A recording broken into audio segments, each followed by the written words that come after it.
बोलो जयकारा बोल मेरे श्री गुरु महाराज की जय। गुरुमुखो संत फरमाते हैं, शिष्य सद्गुरु से युक्ति पाकर और उनसे आशीष लेकर चल पड़ा।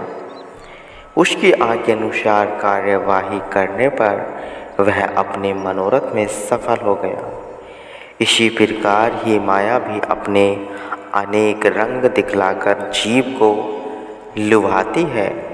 जीव भी उसके गिरफ्त में आकर अपनी सुरती उसमें अटका बैठता है और परिणाम स्वरूप भवसागर की लहरों में डूब जाता है। जिस किसी भाग्यशाली जीव को सद्गुरु की चरण शरण प्राप्त हो जाती है, वह उनसे संसार में रहने की युक्ति सीखकर अपनी सुरती को माया में अटकाने नहीं देता। फलत सद्गुरु की कृपा से माया उसकी दासी बन जाती है। गुरुवाणी में वर्णन आया है, जितड़े फलमनी वाछे आही, तितड़े सतगुरु बासी।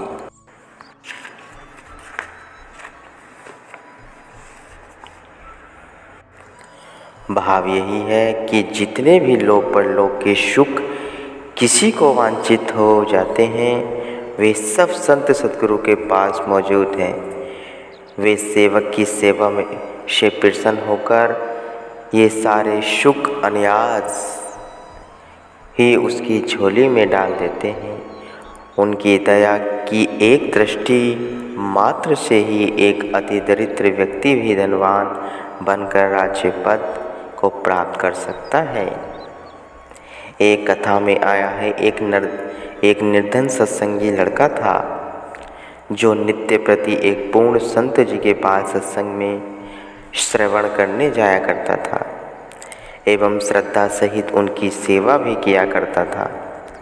एक दिन वह किसी कार्य हेतु घर से बाहर निकला तो उसे राजा साहिब की सवारी दिखाई दी।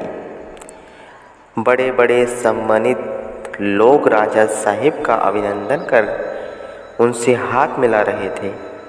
यह देखकर वह बालक भी भीड़ को चीरता हुआ जैसे ही राजा की ओर बढ़ा, अधिकारियों ने उसे धकेल कर पीछे हटा दिया। राजा साहिब से मिलने वह उनसे हाथ मिलाने की तीव्र उत्कृष्टता को वह अपने दिल में न हटा पाया। दिल से न हटा पाया। खिन्न मन वह अपने गुरुदेव के चरणों में जाकर प्रार्थना करने लगा कि वह किस प्रकार राजा साहिब को मिलकर अपनी इच्छा पूर्ण कर सकता। गुरुदेव ने उसे एक उपाय बतलाते हुए कहा कि इस पर आचरण करने से तुम्हारी मनोकामना अवश्य पूर्ण होगी। गुरुदेव ने बतलाया कि राजा अमुक स्थान पर एक महल बना रहा है। तुम राजा को अपना समझ निष्काम भाव से उसके महल का काम करो। सायंकाल जब कोई तुम्हें वेतन दे तो कहना कि अपने काम का भी कोई वेतन लेता है। राजा साहिब जी तो मेरे अपने हैं। गुरुदेव की आज्ञा पाकर वह लड़का राजा के महल के निर्माण कार्य में जुट गया। वह दिन भर अथक परिश्रम करता और वेतन के समय वहीं से गायब हो जाता। कुछ दिन पश्चात वेतन वितरण करने वाले की दृष्टि उस लड़के पर पड़ी। उसने उसे बुलाकर पूछा कि तुम काम तो इतना लगन से करते हो, फिर वेतन लेने के समय कहाँ चले जाते हो? लड़के ने उत्तर दिया कि राजा जी का काम मेरा अपना काम है और अपने काम का वेतन कैसा। कुछ दिनों में यह बात सचिव तक भी पहुंच जाती है। सचिव महोदय जब महल का कार्य देखने आए तो अधिकारियों ने उसे उस लड़के के बारे में बताया जो बड़े प्रेम व चाव से काम कर रहा था। सचिव ने उस लड़के को पास बुलाकर जब वेतन देना चाहा तो उसने पुनः यही उत्तर दिया कि अपने काम का भी कोई पारिश्रमिक लेता है। सचिव ने यह बात जाकर राजा को कह सुनाई। एक दिन राजा स्वयं उस काम का निरीक्षण करने के लिए आया तो सचिव ने उस लड़के की ओर संकेत करके बतलाया कि यह लड़का काम का वेतन नहीं लेता। राजा ने देखा वह लड़का एकाग्रचित्त होकर सब काम हर्ष कर रहा था। राजा स्वयं चलकर उस लड़के के पास गया और उसका हाथ पकड़कर उससे पूछने लगा कि तुम वेतन क्यों नहीं लेते हो। लड़के के हर्ष का कोई पारावार न रहा। उसके मन की बात पूरी हो गई थी।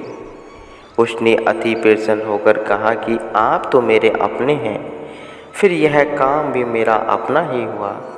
अपने काम के लिए वेतन कैसा? राजा के कोई संतान न थी। उससे ऐसा उत्तर पाकर राजा ने प्रसन्न होकर उसे अपने उत्तराधिकारी बना लिया। सद्गुरु द्वारा बताई हुई युक्ति द्वारा वह निर्धन लड़का राजा के पद पर पहुंच गया। यह तो उसकी सांसारिक चाह न थी जो गुरुदेव ने अपनी कृपा से पूर्ण की। आध्यात्मिक पथ पर चलने वालों के लिए संत फरमाते हैं, गुरु कृपा जिह निर कहु कीना तेहि इहि जुगति पछानी। नानक लीन भाइयो गोविंद शिहु जिहु पानी सिंह पानी।